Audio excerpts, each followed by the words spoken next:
Like many teachers, I come from a long line of educators. My grandma began her career in a one-room schoolhouse, and she coached a girls' basketball team. Now, this was a fairly new concept back in the 1920s, but she just figured they didn't know how well girls could play. Later, when my uncle was born with an intellectual disability, my grandparents found there were just no educational opportunities for him. So they started schools in both Portland and LA for kids just like Stanley. They would be thrilled to know these schools have now impacted thousands of students over the course of the past 60 years. This Portland site even offers job training and placements. That would really make them very proud. My grandma always taught at the schools, and she often had students who had previously been deemed unteachable or even who had been recommended for state institutions. It was common back in those days and hard to imagine today. But her determination to educate every child taught me an invaluable lesson. Never underestimate what a student is truly capable of, because every student has untapped potential. My mom also echoed this theme. She spent 20 years as a resource and special day class teacher. She and her aide often taught students who had not been successful in typical classrooms, but they thrived in a smaller environment with one-on-one help. And like my grandma, she saw many students go far beyond what others had thought they were capable of. Of course, it isn't just your family that can inspire you. I was young when I saw the movie Chariots of Fire, and I never forgot the tenacity of Eric Liddell, the Scottish runner. He competed in the 1924 Olympics in Paris, but not in his favorite event, the men's 100 meters, because the qualifying heats were on a Sunday. Instead, he ran in the men's 400 meters, in which he won gold against all odds, despite his unique running style. But it was really what Liddell did after the Olympics that inspired me the most. He returned to China, where he'd spent his childhood, to teach high school chemistry. He spent many years teaching and is acclaimed by most of his students today, some of whom are in very big positions in Hong Kong and Shanghai and Beijing. Liddell had an interesting story. When the Japanese invaded, he sent his wife and daughters to Canada, but he decided to stay to help care for the northern Chinese because they were just in bleak circumstances. He rode a bicycle all over the countryside, helping them. Well, eventually he was put into an internment camp with 2,000 other Westerners, and many people felt incredibly sorry for themselves. Liddell decided he would go ahead and busy himself by organizing sporting events for the kids, and he taught chemistry to some of the older kids. It was a unique circumstance. He had no textbooks, so he found an empty notebook and he rewrote his entire chemistry curriculum from memory, including lab setups so the kids could see the results of experiments. Impressive as far as I'm concerned. This is how determined he was to the pursuit of education for these kids. He didn't want them to lose these precious years. Sadly, Liddell died of a brain tumor just 5 months before liberation. They say all of Scotland mourned, but I wonder if it was most keenly by some of these students, many of whom were separated from their families and who really had him as a mentor. Many of these students went on to become the leaders of the next generation after the war. I also had some great teachers, but I really struggled in school. In 3rd grade, they figured out that I had a learning disability, and although I was bright and capable, I was below grade level in several subjects. So I spent a lot of time with tutors and special ed teachers for many years, improving my skills and learning how to compensate in the classroom. I admire the same determination in my students who have learning disabilities today. I'm really grateful for the many teachers who helped me think of ways to be successful in their classrooms. They gave me mnemonic devices and hands-on labs. They even did reenactments in their classes to help me, and I'm really grateful. I really appreciate this quote from Edison. It is believed that he also had a learning disability. He was basically discounted by his teacher and was not successful in a typical classroom. Well, of course, he went on to invent the phonograph, the practical incandescent light bulb, and motion picture cameras, which have ushered in much of the technology that we use today. Clearly, we should never underestimate the capabilities of a student. People invest in a lot of things. Darwin would say, have a lot of offspring and invest in them. They carry on your DNA. He had 10 kids. That's how committed he was to this concept. Now, as a single woman with no children, my years in the classroom investing in other people's kids apparently have been a complete waste of time. Now, I would disagree with Darwin, even though I'm a biology teacher. On this issue, I think he's wrong. I think teaching is the smartest decision I ever made. When the kids come back and tell us what they go on to do, it is such a blessing in my life. They have gone on to become the next generation of firemen and teachers and engineers and chefs, and I can think of no greater thing to invest my time and energy in. When I look at students, I know that they aren't just unique here in the US. The idea that this generation of students will become the next generation of leaders is a global one. I visited a variety of schools as I've traveled overseas. And when I go to schools, kids are kids are kids. The girls always seem to chit-chat in the corner with their friends, and the boys always seem to be causing some kind of mischief. But we know that in some countries, a school is a luxury. And sometimes the students I see in the classrooms are the lucky ones. They have made a total commitment to their education, and they and their families are willing to put in endless amounts of effort to make them be successful. But when I talk to their teachers in a major city like Delhi or even in a small village in Kenya, they believe, just like my grandma did, that their students have untapped potential and they are the future leaders of their nations. My trips have taken me to places that I could only dream of while looking at National Geographics as a kid. Our principal agreed to allow me to extend my Christmas break several years back to go to Antarctica on an icebreaker. It was an amazing experience, one I'll never forget. But as with all of my trips, it was the surprises that I talk about most in my classroom. I could walk through a penguin colony and they could kind of care less. Sometimes they even got curious. But the second I stepped into the ocean, they all panicked and ran around like I killed somebody, thinking I was a seal. I thought the whole thing was pretty funny, but I didn't really get it until the end of the trip. I was in a Zodiac boat going by a coastline, and a little rockhopper penguin came swimming up to me, and he began to squawk at me as if he was saying, "Hey, you're disturbing the fish, get the heck out of here." So I leaned down to the little penguin and explained to him that I was a teacher, and I would be using the experience to inspire the next generation to survive his species. Well, all of a sudden he just disappeared. It was as if he'd been sucked from below the water. So I looked over the edge of the boat to try to figure out what had happened to him, and he popped back up in the mouth of a fur seal who began to beat him back and forth on the surface of the water, tearing him into pieces and eating him. The whole thing happened so fast you won't even see the penguin in the picture. He just disappeared.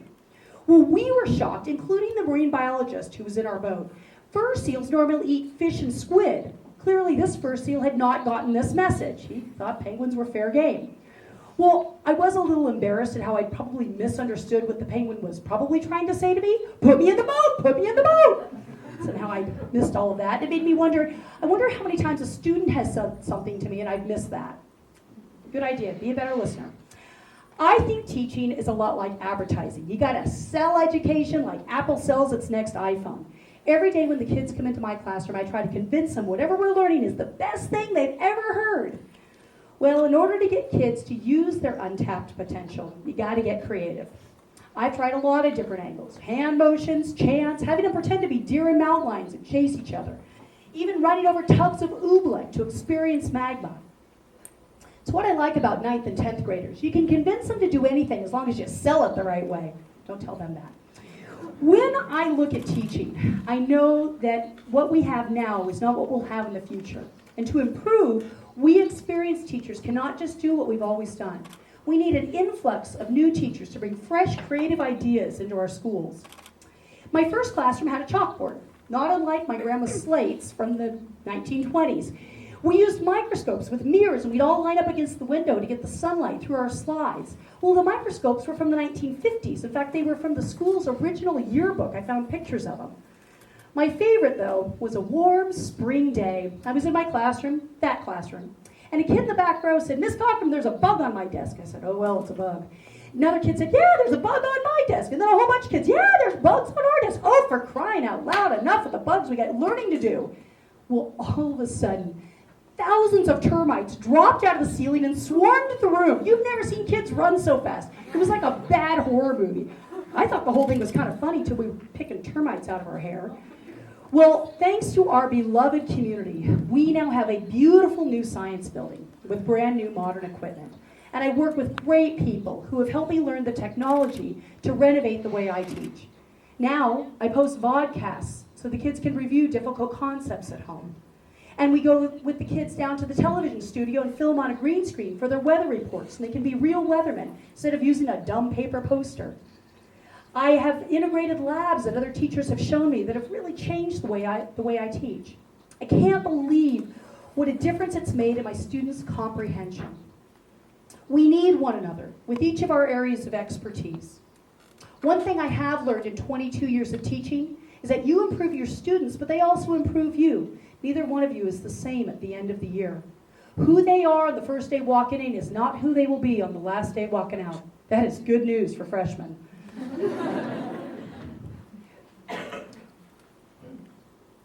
But what I do know is that you've got to give kids an opportunity. And one of the opportunities I give them, I'm not sure they would define it this way, is the very last test essay I have in biology. It's called Johnny Eats a Cheeseburger, Tell Me Everything That Happens. And the kids hear the original assignment. They all panic and freak out. They're going to fail and there's no hope. It's a multi-step process with digestive chemicals and enzymes. And after weeks of practicing outlines and pre-writes and having me grade it, they come in really solid. In fact, the room is dead silent. They're all writing frantically. A majority of the kids do incredibly well. But what makes my day is when I have a kid who has really struggled, sometimes all semester, sometimes all year, and they study hard and they ace that essay. And to see the triumph on their face when I hand it back to them.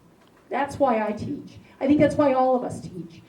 It's an opportunity to show them their untapped potential. And when they can believe that, then we've got the future in our hands.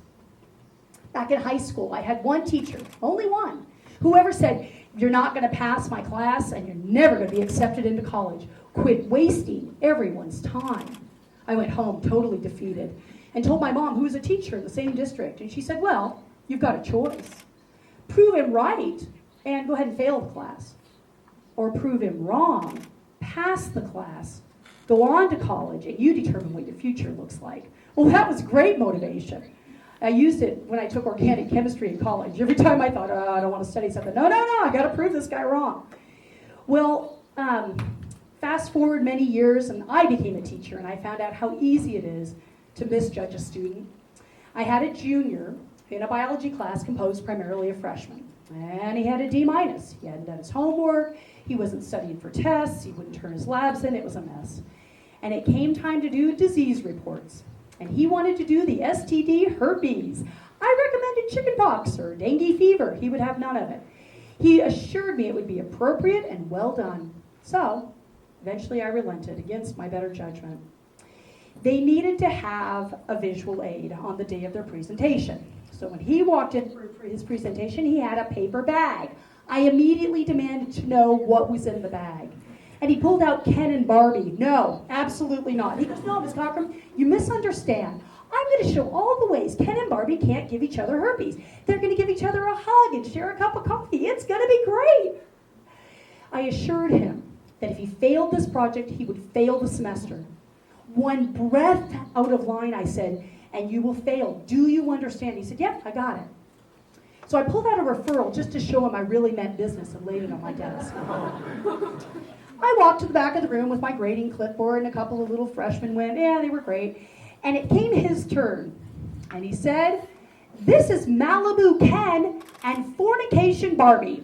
That's it, you're done." I threw my clipboard and stormed to the front of the room. "Fornication Barbie, you have got to be kidding me."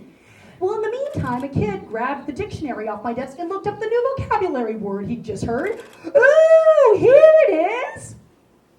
And all of the kids went crazy. Well, I grabbed that referral in a fit of rage and began to angrily fill out this kid's name, and the junior, of course, said, "What'd I do?" I said, "I am not going to discuss this with you. I clearly warned you. You are done." And I continued to fill it out, and he goes, "Miss Cochrum, I don't know what I did. Just tell me what I did. Don't take the grade." And I thought, "Oh, don't get emotional with me. I'm not a sissy woman. Fornication Barbie." And he goes, Forna what?" And I thought, uh-oh. Well, why does he look so genuinely confused? I said, what was Barbie's name? He said, "Florida Vacation Barbie." Oh. He goes, "What do you think I said?" Well, before I could respond, the kid with the dictionary showed him. He goes, Miss Cochrum! I said, I know, I'm sorry. Well, very long story short, he eventually started the speech again. He did a great job. I couldn't have asked for anything more. It encouraged him because it raised his grade. He started studying for tests. He turned in his homework, and he ended up with a C- at the end of the semester. People had misjudged my Uncle Stanley. And here I had turned around and expected less out of this kid than I should have. And I knew better. Yet again, one of the most important things I've learned in 22 years of teaching is, just like my grandma said, never underestimate what a student is truly capable of, because every student has untapped potential. Thank you.